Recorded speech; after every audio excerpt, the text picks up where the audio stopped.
So hello guys, कैसे हैं आप सब लोग। अब फाइनली वो अपॉर्चुनिटी आ गई है जो कि जिस चीज़ का आप काफ़ी टाइम से इंतजार कर रहे थे। एमपीईएसबी ने एमपीएसआई के रूप में एक जॉब अपॉर्चुनिटी दी है एमपी के एस्पायरेंट्स के लिए, जो कि वो काफ़ी समय से उसका इंतजार कर रहे हैं। जैसा कि आप सभी को पता है कि 9th जन से एग्ज़ाम है एमपीएसआई का। तो मोटे मोटे तौर पे आप मान के चलो कि 60 दिन है आपके पास, और जिस तरीके से ईएसबी ने नया एग्ज़ाम पैटर्न निकाला है जो कि अभी तक ऐसा पैटर्न किसी भी एग्ज़ाम के लिए यूज़ नहीं किया गया है। तो हम होप भी करते हैं, आशा भी करते हैं कि एमपीएसबी ये एग्ज़ाम अच्छी तरीके से भी लेगा, है ना? तो अब सबसे पहली बात जो है, मेन बात ये है कि किसी भी एग्ज़ाम को निकलने के लिए या निकालने के लिए आपको उसकी कंप्लीट अंडरस्टैंडिंग होनी चाहिए। कंप्लीट अंडरस्टैंडिंग से मतलब ये नहीं कि पढ़ना है सिर्फ़। देखिए, पढ़ तो सभी रहे हैं, ठीक है? पढ़ तो सभी रहे हैं, लेकिन एक एस्पायरेंट, एक सिलेक्टेड कैंडिडेट और एक टॉपर में जो अंतर होता है, वो उस एग्ज़ाम को लेके उसकी अप्रोच डिसाइड करती है। ठीक है? अगर उस व्यक्ति की अप्रोच टॉपर वाली होगी उस एग्ज़ाम्स के पर्सपेक्टिव में, तो वो टॉप करेगा। अगर वो सिर्फ़ अटेम्प्ट देने जा रहा है और कभी-कभार पढ़ लेता है, तो वो सिर्फ़ अटेम्प्ट ही दे पाएगा, और कोई व्यक्ति अगर सिलेक्शन पाने की कोशिश कर रहा है और थोड़ा एफ़र्ट ज़्यादा लगा रहा है, तो वो सिलेक्टेड हो जाएगा। तो आज हम इसी चीज़ को समझेंगे कि ये जो कंप्लीट अंडरस्टैंडिंग लिखा है, इसका मतलब क्या है? What is that means? ठीक है? तो इस वीडियो में मैं आपको वही बताने आया हूँ, क्योंकि मैंने कई वीडियोज़ देखे हैं, तो उसमें सिर्फ़ ये बता दिया जा रहा है कि क्या पढ़ना है, क्या पढ़ना है। पढ़ने से कोई एग्ज़ाम नहीं निकलता, लेकिन पढ़ना मस्ट है, ये भी सही बात है, ठीक है? लेकिन सिर्फ़ अकेले अगर आप सोचें कि पढ़ेंगे तो उससे एग्ज़ाम नहीं निकलता। तो इस वीडियो में हम देखेंगे कि इस अंडरस्टैंडिंग को हम किस तरीके से समझेंगे। सबसे पहले मैं थोड़ा-सा बेसिक थिंग्स बताऊँगा इस एग्ज़ाम के बारे में, जो आपको बाकी वीडियोज़ में पता है, और अगर आप अवेयर हैं इस एग्ज़ाम के बारे में, तो आपको वो चीज़ें पता होंगी। इस पे मैं ज़्यादा स्ट्रेस नहीं दूँगा। लेकिन फिर सेकंड चीज़ देखेंगे हम कि सिलेबस ओवरव्यू क्या है? सिलेबस ओवरव्यू करना किस लिए इम्पोर्टेंट है, ये भी बात मैं यहाँ पे समझाऊँगा कि कैसे सिलेबस हमको एक डायरेक्शन देता है। जैसे हेडिंग में देखा होगा कि नेचर एंड स्कोप समझना, तो किसी एग्ज़ाम का नेचर समझने में सिलेबस बहुत इम्पोर्टेंट रोल निभाता है। तो वो चीज़ हम इससे समझेंगे।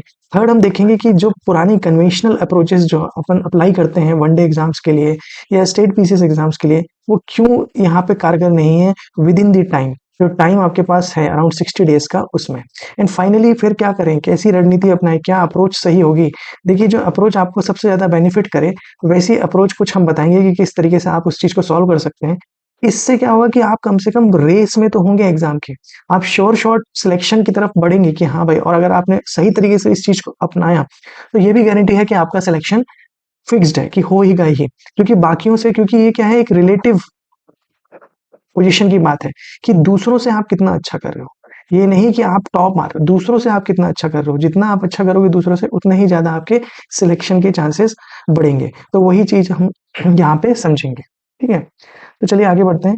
अब ये समझना है कि ये एग्जाम कैसा है। देखिए, मैंने कहा ना कि सबसे पहले मैं आपको बेसिक इन्फॉर्मेशन, जो आपको पता ही है कि भाई 27 तारीख से 10 नवंबर के बीच में एग्जाम फॉर्म भरे जा रहे हैं। तो आप सब लोग बिल्कुल जो भी इसके लिए रिक्वायरमेंट होती है, जो भी डॉक्यूमेंट्स लगते हैं, उन सब चीज़ों की पूरी जानकारी लीजिए और उसको नोट डाउन करके और अच्छे से ध्यान से फॉर्म भरिए। वैकेंसीज आपको पता है, एलिजिबिलिटी ग्रेजुएशंस दी गई है। राइट नाउ जो डेट दी गई है वो बताई गई है कि 9th ऑफ जैन 2026 से आपका फर्स्ट फेज ऑफ एग्जाम चालू हो जाएगा। अब हम इसके फेजेस ऑफ एग्जाम्स देखते हैं कि क्या क्या फेजेस है। देखिए, जो एग्जाम है ना, ये एग्जाम ना तो प्योर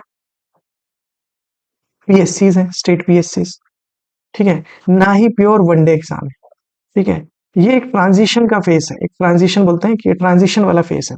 देखिए, प्रीलिम्स मेन वाला कंसेप्ट जो होता है, प्रीलिम्स मेंस एंड इंटरव्यू वाला जो कंसेप्ट होता है, वो होता है स्टेट पीसीएस वाला। और जो फिजिकल टेस्ट होते हैं वो कहीं ना कहीं वनडे एग्जाम्स में रिक्वायरमेंट होता है कि प्रीलिम्स दिया और आपने फिजिकल टेस्ट दिया। तो ये तीनों का कॉम्बिनेशन है। और अगर आप इस एग्जाम को रियल में निकालना चाहते हैं, जो कोई सिर्फ प्रीलिम्स की तैयारी कर रहा है वो भी बाहर होगा, जो सिर्फ मेंस की तैयारी कर रहा है वो भी बाहर होगा, और जिसको ये लगता है कि I am physically fit and I am able to clear this physically, तो पहले दो स्टेप्स नहीं हो पाएंगे। तो आपको ये तीनों चीजों को एटलीस्ट, मान लो हम इंटरव्यू को बात के लिए रखते भी हैं, एटलीस्ट ये तीनों चीजों को तो आपको साइमल्टेनियसली लेना पड़ेगा। साइमल्टेनियसली लेना मतलब, स्टार्ट करने का मतलब ये है कि जैसे आपको पता है प्रीलिम्स आपका पास में है, तो प्रेफरेंस इसको ज्यादा समय की देंगे, इसको थोड़े कम समय देंगे, और इसको तो फिक्स्ड टाइम डेली आपको देना ही है। लेकिन अभी हम प्रेफरेंस प्रीलिम्स को देंगे, फिर बात, लेकिन मेंस को छोड़ेंगे नहीं कि मेंस को बंद करके रखा है, नहीं, आपको वो भी पढ़ना पड़ेगा। तो एक होलिस्टिक अप्रोच अपनानी पड़ेगी इस एग्जाम के लिए, ठीक है, एक होलिस्टिक अप्रोच अपनानी पड़ेगी जिसमें आप तीनों फेजेस के ऊपर ध्यान दे रहे हैं, ठीक है। तो ये चीज आपको एक बेसिक इंफॉर्मेशन इस एग्जाम के लिए दिया है, ठीक है। अब जो हम अगला देखते हैं कि भाई सिलेबस डिकोड क्यों कर रहे हैं, सिलेबस डिकोड क्यों कर रहे हैं, क्योंकि बच्चे क्या बोलते हैं कि सर कैसा एग्जाम आएगा, क्या आएगा, कैसे होगा, कैसे निकाला जा सकता है। तो मेरा यही कहना है कि भाई यही चीज ना आप हमसे क्यों पूछ रहे हो, ये आप उससे पूछो ना, जिस बोले किससे पूछे, जो एग्जाम ले रहा है। और कौन एग्जाम ले रहा है, वो ले रहा है एमपीएसबी। तो एमपीएसबी से जाके अगर आप पूछोगे कि कैसा एग्जाम आने वाला है, क्या आप हमसे एक्सपेक्टेशंस हमसे क्या है आपकी, तो वो बोलेगा भाई ये चीज मैं पहले ही बता चुका हूँ कि मेरी एक्सपेक्टेशंस क्या है। बोले कहाँ बताइए, बोले आपने मेरा नोटिफिकेशन देखा, उसमें मैंने एक सिलेबस दिया है, उसमें क्या दिया है मैंने, सिलेबस दिया है, जिससे मैं ये बताना चाहता हूँ कि मेरे एग्जाम का नेचर क्या है, what I expect from you, what I expect from you. तो ये सब चीजें उन्होंने मैंने सिलेबस में बताया गया है, सिलेबस देखें। तो इसका मतलब ये है कि अगर हमें किसी से पूछना है कि आप हमसे क्या एक्सपेक्ट करते हैं, तो वो कौन बता रहा है, खुद एमपीएसबी बता रहा है। एमपीएसबी बताएगा अपने सिलेबस के थ्रू। और जो एक सेकंड चीज जो आती है कि सिलेबस क्या बता देता है, नेचर। लेकिन अब हिस्ट्री दिया है सिलेबस में, तो हिस्ट्री सिलेबस में तो हर एग्जाम में आता है, तो किसी भी जीएस लेवल के एग्जाम में हिस्ट्री आता है। तो फिर हम कैसे पता करेंगे कि किस लेवल का आएगा, तो वो हमें पता चलता है प्रीवियस ईयर क्वेश्चन से, वो हमें पता चलता है प्रीवियस ईयर क्वेश्चन से। इसलिए हमें किसी भी एग्जाम की कंप्लीट अंडरस्टैंडिंग के लिए सिलेबस डिकोड करना पड़ेगा। अब डिकोड का मतलब ये नहीं है कि सिर्फ आपने, जैसे यहाँ लिखा हुआ है कि प्रीलिम्स में 10 विषय हैं और मेंस में 2 पेपर हैं, ठीक है, मेंस में 2 पेपर। अब यहाँ दिक्कत क्या हो रही है कि सिर्फ इन्होंने ये मेगा सब्जेक्ट्स लिख दिए, हिंदी, अंग्रेजी, analytical ability, history, geography, science. अब ये सब्जेक्ट्स नहीं है, दीज आर मेगा सब्जेक्ट्स। मैं आपको मेगा सब्जेक्ट्स क्यों बोल रहा हूँ, ये मैं आपको थोड़ी देर में दिखाऊंगा, क्योंकि इसमें क्या चीज है। और हम अगर हम ये एमपीपीएससी की प्रीलिम्स का पैटर्न अगर सोचते हैं कि अगर एमपीपीएससी का प्रीलिम्स पैटर्न है, तो वी एक्सपेक्ट कि 100 मार्क्स का पेपर है तो 10 × 10 वाला सिस्टम ही अपना रहे हैं, जैसा कि एमपीपीएससी के प्री में होता है, जिसमें 10 टॉपिक है और 10 क्वेश्चन आएंगे, ठीक है। सिमिलरली मेंस में अगर आप देखें तो ये भी ऑब्जेक्टिव पैटर्न है, इसमें 2 पेपर होंगे और 2 पेपर के इन्होंने 2-2 पार्ट करके 4 पार्ट कर रखे हैं, ठीक है। अब इसके बारे में भी मैं आपको थोड़ा सा डिटेल में आगे बताऊंगा, ठीक है। तो अब हम आगे चलते हैं। अब देखिए यहाँ पे हम सिलेबस डिकोड कर रहे हैं, तो आप समझिए यहाँ पे कि Hindi reading comprehension it is a mega subjects, ये बड़ी चीज है। इसके अंदर ये खुद अपने आप में छोटे छोटे सब्जेक्ट हैं, जहाँ पे आपको व्याकरण समझना है, भाषा समझना है, काव्य भाषा समझनी है, लेखकों के बारे में जानना है, शब्द विचार है। और इसमें से आना कितना है, 10 क्वेश्चन। और 10 क्वेश्चन के लिए हम इतनी सारी चीजें पढ़ेंगे। फॉर एग्जाम्पल हिस्ट्री देख लीजिए, हिस्ट्री के 6 पार्ट हैं, ये 6 सब्जेक्ट्स हैं अपने आप में। एंशियंट हिस्ट्री है, मिडिवल है, फिर मॉडर्न है, फिर आर्ट एंड कल्चर, फिर एमपी की हिस्ट्री अपने आप में खुद एक सब्जेक्ट, एंड फिर आपको वर्ल्ड हिस्ट्री। और देखिए 6 तो सब्जेक्ट हो गए और क्वेश्चन कितने आने हैं, 10। तो अगर आप सिर्फ पढ़ेंगे इसी पार्ट को, अगर मैं कहूँ कि आपको थोड़ा और आ कुछ भी सकता है क्योंकि ऑब्जेक्टिव क्वेश्चन है, और अगर आप इसको पढ़ने बैठ जाओ तो इतना गारंटी है कि आप इस बार के भी 60 दिन प्लस 365 दिन भी लगा देंगे तो भी ये कंप्लीट नहीं होगा। सिमिलरली आप ज्योग्राफी देखिए तो Indian geography, world geography, MP geography, तीनों पढ़ने। और लोग क्या बोल रहे हैं, इसके लिए ये किताब उठा लीजिए, इसके लिए ये किताब उठा लीजिए, इसके लिए ये किताब उठा लीजिए, और उसके बाद क्या करना है आपको, फिर घटना चक्र उठा लीजिए और क्वेश्चंस लगाइए, एमसीक्यूज लगाइए। इतना हो सकता है अगर कोई व्यक्ति 2 साल से प्रिपरेशन कर रहा हो, 3 साल से, तब जाके ये चीजें होती हैं। आप कहो कि 60 दिन में सारी खेल हो जाएंगे, तो वो नहीं हो पाएंगे। इसलिए आपको ये चीजें ध्यान देना है। सेकंड चीज है कि बहुत ही अनसर्टेन टर्म्स में लिखा हुआ है, सिर्फ ज्योग्राफी लिख के छोड़ दिया है। तो किस लेवल का क्या आएगा, कैसा आएगा, वो आपको खुद ही समझना पड़ेगा थ्रू पीवाईक्यूज। अब आप मेंस का सिलेबस देखिए, ये मेंस का सिलेबस जो है, इसमें ये फर्स्ट पेपर का दोनों पार्ट एंड जो सेकंड पेपर का दोनों पार्ट है, ये जीएस 1 और जीएस 2 का सिलेबस है। और जो सेकंड पेपर का फोर्थ पार्ट है, दैट इज नथिंग बट जो आपको एसएससी या व्यापम के बाकी एग्जाम्स में आता है, वो है मैथ्स रीजनिंग का, ठीक है। तो आप ये देख रहे हैं कि कहानी यहाँ पे सिर्फ ये नहीं है। अब ये यूपीएससी, लोग बोल रहे हैं कि आप यूपीएससी के नोट्स मंगाइए और उनको पढ़ लीजिए और आपका काम इस पेपर का मेंस का हो जाएगा, और जो बता रहे हैं वो उससे, ये यूपीएससी का सिलेबस जरूर दिया है पहले 3 पार्ट में, बट यूपीएससी में मेंस में सब्जेक्टिव पेपर होता है, ठीक है, मतलब डिस्क्रिप्टिव। आप वहां कुछ ना कुछ लिख सकते हैं, बट यहाँ पे भी ईएसबी ने खेल खेला है कि उन्होंने इसको ऑब्जेक्टिव रखा है। ऑब्जेक्टिविटी जैसे ही आती है तो आपका कहीं ना कहीं पेपर का कंसेप्ट ब्रॉड हो जाता है, अनसर्टेनिटी बहुत आ जाती है, ठीक है। तो ये भी चेंज है इसमें, ये ऐसा नहीं है कि सिर्फ आप यूपीएससी का सिलेबस उठाएं और नोट्स उठाएं और पढ़े और पहुंच गए, नहीं। आपको यहाँ पे भी एमसीक्यू की प्रैक्टिस करनी पड़ेगी और एमसीक्यू की सोच के अनुसार जाना पड़ेगा, ठीक है। तो ये अगेन इसमें डिफरेंस है। यही चीज तो हम कह रहे हैं कि सिलेबस डिकोड का मतलब क्या है, सिलेबस डिकोड का मतलब यही है कि कैसे समझें कि एग्ज़ाम को कैसे निकाला जाएगा। अब हम देखेंगे कि जो ये पुराना तरीका है, जो हमको समझाया जाता है कि ये कर लीजिए, वो किस तरीके से इस एग्ज़ाम में सही नहीं बैठ रहा है। मोस्टली हमको क्या बताया जा रहा है कि 10 सिलेबस हैं, ये किताब है, आप इसको पढ़ोगे और इनसे हो जाएगा। सब लोग बोलते हैं कि भाई लूसेंट पढ़ लीजिए, ठीक है? लूसेंट पढ़ लीजिए। एक्चुअली लूसेंट तो अपने आप में बुक है ही नहीं, क्या नहीं है? लूसेंट अपने आप में बुक नहीं है। लूसेंट क्या है? एक फैक्ट से भरी किताब है, फैक्ट्स भर रखे हैं उसमें। हर एक पेज में कम से कम 150 से 200 फैक्ट आ जाते हैं और लोग क्या बोलते हैं कि उसमें से सवाल आता ही है। यार it's not easy for a student, it's very easy किसी टीचर को बोल देना कि लूसेंट पढ़ लो। बट एक स्टूडेंट पर्सपेक्टिव से देखो, आपके लिए इतना आसान नहीं है लूसेंट को दिमाग में रटना, ठीक है? सिमिलरली अगर कोई सबसे दूसरी चीज़ हमको बोल दे कि क्या है कि आप परीक्षा धाम पढ़ लीजिए एमपी के लिए। अरे परीक्षा धाम खुद अपने आप में 400 से 500 पेज की किताब है और वो यही बोल रहा है कि सब कुछ इसी में से आता है। तो 400 से 500 पेज सभी को याद नहीं हो सकते और सिंस यहाँ पे अनसर्टेनिटी है, ऑब्जेक्टिव पेपर है, वो कुछ भी क्वेश्चन पूछ सकते हैं, कोई भी लाइन से क्वेश्चन उठा के पूछ सकते हैं कि ये सेंटर कहाँ पे है, इसका दूसरे का नाम क्या था। तो जब क्वेश्चन में इतनी अनसर्टेनिटी है कि उनके पास पूरा आज़ादी है कि वो कुछ भी पूछ सकते हैं, तो आप सोचो कि किसी एक किताब को पूरा रट के चले जाना और फिर उसमें से आया हुआ सही कर देना बहुत मुश्किल काम है। थर्ड आपने देखा है ओवरलैपिंग ऑफ सिलेबस। अभी मैंने देखा है कि आपको 10 यूनिट है। अब जैसे आपका मैथ्स, रीजनिंग वगैरह क्या है, सारे वन डे एग्जाम में आता है, ठीक है? बाकी जो है सिलेबस है जीएस वाला, वो आपका किसमें हर स्टेट पीसीएस में आता है।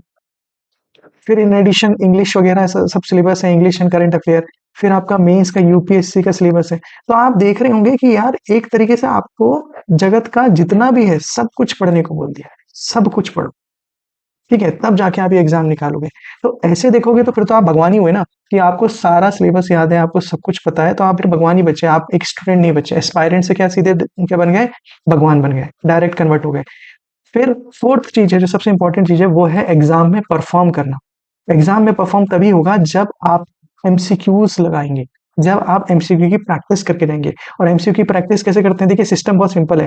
पहले पढ़ा जाता है, फिर रिवीजन किया जाता है और उसके बाद क्वेश्चंस लगाए जा सकते हैं जिससे हमें ये चीज याद रहे। क्वेश्चंस लगाना दो चीजें करता है, एक एग्जाम में आपका कॉन्फिडेंस बढ़ाता है एग्जाम सेंटर में, और सेकंड आपको चीजें रिवाइज कराता है। तो वो स्टेज पे आप तब पहुंचेंगे ना जब आप पढ़ के पूरा खत्म करेंगे। जब आप पढ़ ही नहीं पाएंगे, एक ही बार बड़ी मुश्किल से मान लो कर भी लिया आपने मेहनत और पढ़ लिया, तो रिवाइज नहीं किया तो it is nothing but zero. तो फिर एमसीक्यू में एक ही जगह आपका आंसर आ जाएगा बी। और आप कहीं ना कहीं एग्जाम सेंटर में अंडर कॉन्फिडेंस होंगे, और यही जो कॉन्फिडेंस का लेवल होता है वो आदमी को सिलेक्शन की तरफ ले जाता है। तो मैं यही चाहता हूँ कि कम से कम आपके पास वो कॉन्फिडेंस हो कि आप एक अच्छा परफॉर्मेंस दे सके। फिफ्थ चीज है कि कॉस्ट बेनिफिट नहीं देखते आप क्या करते हैं कि अभी मैं आगे बताऊंगा, लो हैंगिंग फ्रूट्स वाला कंसेप्ट समझाऊंगा। उसमें बताऊंगा कि कुछ टॉपिक्स जो ऐसे हैं जो आपको बहुत कम समय में बहुत ज्यादा रिटर्न देते हैं, ठीक है? बेनिफिट ज्यादा होगा और पढ़ना कम होगा, तो हमको उन टॉपिक्स और उन थीम्स को पहले प्रायोरिटी देनी पड़ेगी। सिंस हम सारी एक सब्जेक्ट पढ़ने की तरफ चले जाते हैं, तो हम क्या करते हैं कि बहुत सारा समय एक सब्जेक्ट में लगा दिया और पता चला कि उस सब्जेक्ट और उस पार्ट से तो क्वेश्चन आते ही नहीं है, क्योंकि लिमिट तो बहुत कम है, 10 क्वेश्चन पूछने हैं, 5-6 सब्जेक्ट्स हैं और एक मेगा सब्जेक्ट है। तो इन कारणों से जो अगर आप कन्वेंशनल अप्रोच जो most of the coachings and all बता रहे हैं आपको नोटिफिकेशन के थ्रू, या बोल रहे हैं कि डायरेक्ट हमारे कोर्सेज देखिए and you will be in, वहां जाके कोर्सेज देखोगे तो अकेले ब्रह्मांड की उत्पत्ति या यूनिवर्स के बारे में ही 17-17, 16-16 घंटे में पढ़ा रहे हैं। 16 घंटे अगर बच्चा पढ़ा तो उतने में तो पूरा एक मेगा सब्जेक्ट कंप्लीट हो जाना चाहिए, ठीक है? तो वो थोड़ा सा गलत अप्रोच है। तो फिर क्या करना चाहिए, कैसी अप्रोच रखें, क्या सही है? भाई ऐसा तो है नहीं ना कि अब लड़ाई लड़ना है अपन को, तो लड़ाई लड़ने से भाग तो सकते नहीं, लड़ाई तो लड़ना है।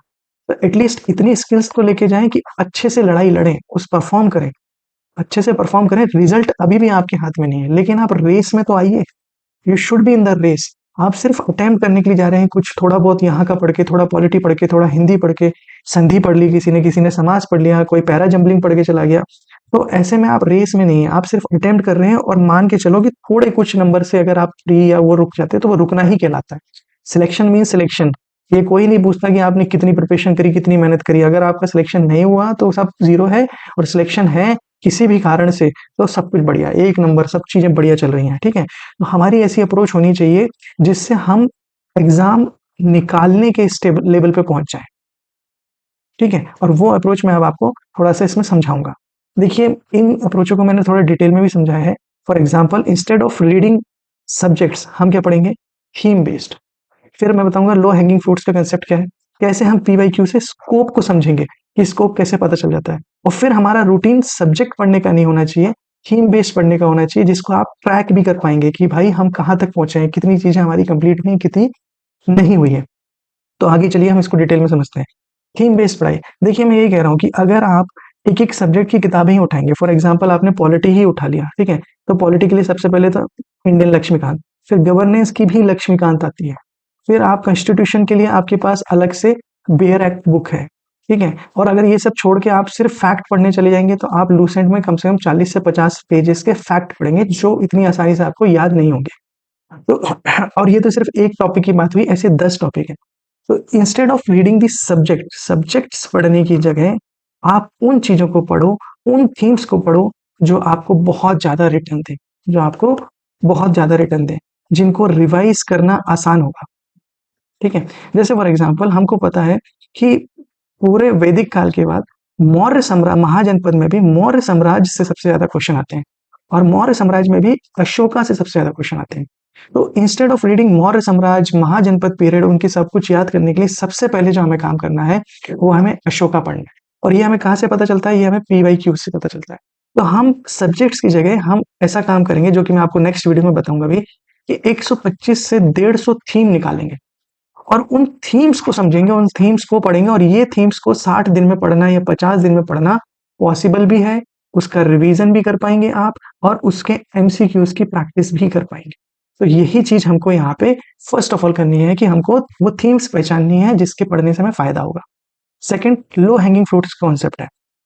फॉर एग्जाम्पल, जैसे अब आप लो हैंगिंग फ्रूट्स होते हैं, मतलब जो पेड़ के जो नीचे से अपन आसानी से ऐसे हाथ डाल के नहीं तोड़ लेते, पहले उनको तोड़ने की कोशिश करना चाहिए, इंस्टेड ऑफ एक कोई पका फल ऊपर लगा हुआ है, उस चक्कर में नहीं जाना है। पहले ये हमें क्या बताता है कि टॉपिक्स की को प्रायोरिटी बेसिस पे कैसे रखें, किसको प्राथमिकता दी जाए, किस टॉपिक को प्राथमिकता दी जाए। फॉर एग्जाम्पल जैसे मैंने बताया, इसी तरीके से आप पॉलिटिकल लीजिए। पॉलिटी में पंचायती राज से बहुत क्वेश्चन आते हैं।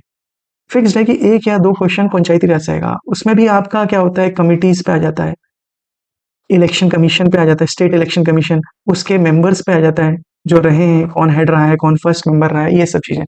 और फिर शायद ही हो कि किसी कमेटी के अंडर में ये पूछ लिया जाए कि ये किसने कहा है, ठीक है, कि भाई 3 टियर स्ट्रक्चर में का किसने कहा है। तो और खास कमेटी के से फिर भी पूछ लेंगे, इससे अंदर भी अगर डिटेल में बहुत कम टॉपिक्स मिल जाते हैं। क्या ये टॉपिक्स छोड़ने हैं? नहीं, हमको पहले ये पढ़ना है, पहले जो लो हैंगिंग फ्रूट्स हैं, जो नीचे लटक रहे हैं, पहले उन फलों को तोड़ना है, और फिर हमारे पास जब समय बचेगा तो हम इन फलों को पढ़ने की कोशिश करेंगे, इन टॉपिक्स को पढ़ने की कोशिश करेंगे। ये कंसेप्ट यहाँ से ये बताना चाहता हूँ। फिर नेक्स्ट क्या है, PYQ से हमको स्कोप समझना है। PYQ से स्कोप समझेंगे कि क्या चीजें हैं, कैसे पता करेंगे, उसके लिए आपको प्योर एनालिसिस करना है। अब एनालिसिस करने बैठ गए तो फिर आपका समय खत्म है। तो वो चीज भी हम अपने एंड से ला रहे हैं कि हमने प्रीवियस ईयर क्वेश्चन का एनालिसिस करके आपके लिए थीम्स निकाली हैं पूरी की पूरी। अब मैं आपको थोड़ा सा प्रीवियस ईयर क्वेश्चन का समझाता हूँ। फॉर एग्जाम्पल ये क्वेश्चन आया अशोका एडमिनिस्ट्रेटिव पॉलिसी का। अब ये मैंने बोला ना कि सबसे इंपॉर्टेंट टॉपिक होता है अशोका। अशोका के ही बारे में ही पढ़ लोगे तो कहीं ना कहीं से आपका मौर्य समाज का 80% पार्ट कंप्लीट हो गया है। अब उसमें भी देखिए कितना सिंपल क्वेश्चन आया है कि थर्ड बुद्धिस्ट काउंसिल, मतलब अशोका ने अपनी पॉलिसी कब चेंज करी, तो सभी को पता है कलिंग वॉर से, सभी को पता है कलिंग वॉर में। थर्ड बुद्धिस्ट काउंसिल, अब नहीं पता तो कहीं ना कहीं से डाउट क्रिएट करेगा आपके मन में, तो लेकिन फिर भी इसको पता है कि भाई कलिंग वॉर। अब ये कहाँ से रट के आ रहे हो फैक्ट, आप फैक्ट रट के आ रहे हो लूसेंट से, लेकिन यही थोड़ा सा चेंज कर दिया और पूछ दिया कि धम्म पॉलिसी के बारे में कहाँ लिखा गया है, तो आपके फिर वो हो जाएगा कि यार ये नहीं पता। तो इसलिए हमें कि अशोका एज अ टॉपिक पूरा डिटेल में पढ़ो, यहाँ से हमें एक थीम मिल जाती है। सेम चीज अगर आप देखिए कि कौन से फ्यूल में लोएस्ट कैलोरिफिक वैल्यू है, तो अगर आप इसको कॉमन सेंस से लगाएंगे और अगर आपको सिर्फ ये पता होगा तो इससे हमें थीम कौन सी मिल रही है, एनर्जी। एनर्जी टॉपिक एक थीम है, और उसमें भी हमको कौन सा टॉपिक मिल रहा है, कैलोरिफिक वैल्यू। कैलोरिफिक वैल्यू के बारे में आपको पता होना चाहिए। अगर आपको ये कंसेप्ट पता है तो आप यहाँ से कॉमन सेंस से आंसर लगा देंगे कि इसका आंसर ये है। सिमिलरली ये है कि बिजिएस्ट एयरपोर्ट इन मध्य प्रदेश। अब देखिए ये कहीं पर भी डेटा नहीं होता कि कौन सा बिजिएस्ट एयरपोर्ट है कौन सा नहीं है। अब ये कॉमन सेंस वाली बात आ गई। अब कॉमन सेंस एग्जाम में जिन्होंने लगाया MCQs में, उनके सिलेक्शन के चांसेस बहुत ज्यादा बढ़ जाते हैं, बट वो तभी होता है जब आप MCQ की प्रैक्टिस करके आ रहे हैं, और प्रैक्टिस का मैंने बताया जब आप पढ़े होंगे।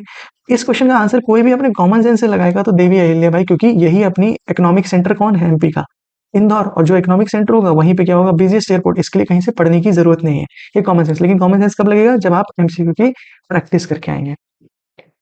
फिर आप ये देखिए, ये क्वेश्चन देखिए कि एक बुक का नाम पूछा है जो कि अराउंड 1600 में पास हुई है और वो कहाँ पे पूछी गई है, रिलेटेड है कंप्यूटर से। अब कंप्यूटर से रिलेटेड है लेकिन एक ऐसी बुक जिसका नाम किसी को नहीं पता होगा, तो ये क्वेश्चन कुछ नहीं है, ये क्वेश्चन तुक्का वाला है। अब आपको पता है कि बाहर आके सब लोग इसी क्वेश्चन के बारे में डिस्कशन करने वाले हैं कि यार क्या पूछा, कैसे पूछ लिया। ये क्वेश्चन ना तो सिलेक्शन देता है और ना ही आपको रिजेक्शन करता है। सिलेक्शन होता है अगर आप ब्लंडर्स ना करो, अगर आप ब्लंडर भारी मिस्टेक बोलते हैं ना, भारी मिस्टेक हो गया साहब, वो नहीं करना है। वो भारी मिस्टेक क्या होगा, अगर आप कलिंग वॉर वाला क्वेश्चन गलत कराए, जो आपको मैंने पिछली स्लाइड में तीनों क्वेश्चन दिखाए हैं, अगर आप वो गलत करके आओगे तो आप गारंटीड बाहर हो। ठीक है, तो जितने ब्लंडर्स आप कम करेंगे उतने ही आपके सिलेक्शन के चांसेस बढ़ेंगे। और ये चीजें कब होती हैं, जब आप प्रॉपर एमसीक्यू प्रैक्टिस करें, प्रॉपर एमसीक्यू प्रैक्टिस करें। अब ये क्वेश्चन देखिए कि एंटिटी रिलेशनशिप डायग्राम के बारे में पूछा है। ये टॉपिक काफी डेप्थ वाला टॉपिक हो जाता है कंप्यूटर नॉलेज में। अब ये कुछ टॉपिक छोड़ना है क्या, नहीं, हमें प्रीवियस क्वेश्चन में दिखाया है कि इन इसके बारे में पूछा है तो हमारी एक थीम हो जाएगी। बट ये थीम हमारी लो हैंगिंग फ्रूट्स या सबसे आसान वाले टॉपिक्स में नहीं आएंगे, टफ वाले टॉपिक्स में आएंगे। तो ये हमारी सेकंड प्रायोरिटी और लेटर स्टेज के लिए रहेंगे। सिमिलरली अगर आप देखें तो इंग्लिश में वैसे तो पढ़ने के लिए बहुत कुछ है, बट हम देखते हैं कि 10 में से 4 क्वेश्चन तो पैरा जंबलिंग के लिए ही आ जाते हैं। तो हमारी मोस्ट इंपॉर्टेंट थीम हो जाती है कि भाई हम किसी भी तरीके से पैरा जंबलिंग कैसे करना है, क्या करना है, वो सीखना है। तो पीवाईक्यू से हम स्कोप समझ रहे हैं, पीवाईक्यू से हम क्या कर रहे हैं, स्कोप समझ रहे हैं कि किस लेवल पे पूछा जाता है। यहाँ पे सेंटेंस बेस्ड क्वेश्चन नहीं है, यहाँ पे वन वर्ड क्वेश्चन है, इंग्लिश में पैरा जंबलिंग आ रही है, तो ये हम थीम बेस्ड यहाँ पे समझने की कोशिश करें। अब जब आपकी पूरी थीम्स बन जाएंगी, जो कि हम बना के देंगे, आपको बताएंगे और उसी की रिवीजन सीरीज कराएंगे। तो अब आप जब आपकी थीम हो जाएगी तो आप एक दिन में अगर 2 से 3 थीम भी पढ़ लेते हो और उसके बाद एमसीक्यूज शाम को क्विज जो हम प्रोवाइड करेंगे वो लगा लेते हो, तो आपका चारों काम हो गए। आपकी थीम भी पढ़ी और आप लिटरली एक फील करोगे कि you are in the race. आपका कॉन्फिडेंस बहुत हाई होगा, तो कॉन्फिडेंस बहुत हाई होगा और आपको ऐसा लगेगा कि आप कर, ये फिर आपको क्या करेगा, एग्जाम सेंटर में परफॉर्मेंस अच्छा कराने में हेल्प करेगा। ठीक है, तो थीम बेस्ड रूटीन करना है, ये हमारी न्यू अप्रोच होगी। अब जब नेक्स्ट वीडियो में आपको मैं ऐसे पूरा थीम वाइज टॉपिक कैसे मैंने बाइफरकेशन किया है उनका एक एक डिटेल बताऊंगा। जैसे मैंने आपको बताया कि एंशिएंट एम्पायर्स में आपको मौर्यन डायनेस्टी के बारे में पढ़ना है, उसमें भी आपको अशोकन के बारे में पढ़ना है, फिर संगम एज के बारे में थोड़ा थोड़ा पढ़ना है, पर्टिकुलरली अशोका में उसके उनके एडिक्ट्स के बारे में पढ़ना है, उनके पिलर जो है, उनकी लिपि जो है, उसके बारे में पढ़ना है। सिमिलरली गुप्ता डायनेस्टी बहुत इंपॉर्टेंट हो जाती है और उसमें भी उनके कल्चर और साइंटिफिक अचीवमेंट्स, उनके जो कालिदास आएंगे उस समय और उनके रुद्रत आएंगे, तो उनकी कौन कौन सी किताबें हैं वो पढ़ना जरूरी होती है। तो हम थीम वाइज टॉपिक बाइफरकेशन हमने कर रखा है। इस तरीके से हमने 125 थीम निकाली है जिसके बारे में हम रिवीजन सीरीज भी लाएंगे, फिर एक डिफरेंट डिफरेंट चीजें बताएंगे जो मैं नेक्स्ट टॉपिक में इसको पूरा डिटेल में आपको समझाऊंगा विद कोर्सेज कि किसको डिटेल में जाना है तो वो कैसे कर सकता है, और जो रिवीजन सीरीज जो हम यूट्यूब पे चलाएंगे उसको कैसे आप फायदा उठा सकते हो। तो ये नेक्स्ट टॉपिक नेक्स्ट वीडियो में आपको पूरा डिटेल में समझाऊंगा और उसी हिसाब से आपको डे वाइज टाइम टेबल भी बताएंगे कि कैसे कैसे कौन कौन सी थीम्स आपको पढ़नी जरूरी है, और एक सिस्टम होगा जिसके थ्रू आप अपने आप को ट्रैक कर पाएंगे कि मैं कहाँ तक जा रहा हूँ, कितनी बार मेरा रिवीजन हो गया है। सच बोल रहा हूँ, यहाँ पे आपको बोल रहा हूँ कितनी बार रिवीजन हो गया है। ये तभी कर पाओगे जब आपके पास लिमिटेड पढ़ने के लिए होगा। अगर पढ़ने के लिए बुक्स होंगी तो आप एक बार पढ़ नहीं पाएंगे, रिवीजन तो दूर की बात है। तो यही चीजें आप मैं समझाएंगे आपको नेक्स्ट वीडियो में। आई होप कि आपको अच्छा लगा होगा ये वीडियो, थोड़ा सा आपको क्लैरिटी आई होगी जिसके लिए आप हर जगह पूछ रहे हैं कि कैसे एग्जाम निकाला जाए। उस क्लैरिटी के बारे में हमने थोड़ा सा इसमें बताया है। नेक्स्ट वीडियो में मैं और डिटेल में पूरा एनालिसिस बताऊंगा, मोस्ट इंपॉर्टेंट टॉपिक्स हैं जो आपको समझने हैं वो बताएंगे, और हमारी जो मैं सीरीज चालू करूंगा उसके बारे में बताऊंगा। तब तक के लिए चैनल पर लाइक सब्सक्राइब करिए। थैंक यू, बहुत बहुत धन्यवाद।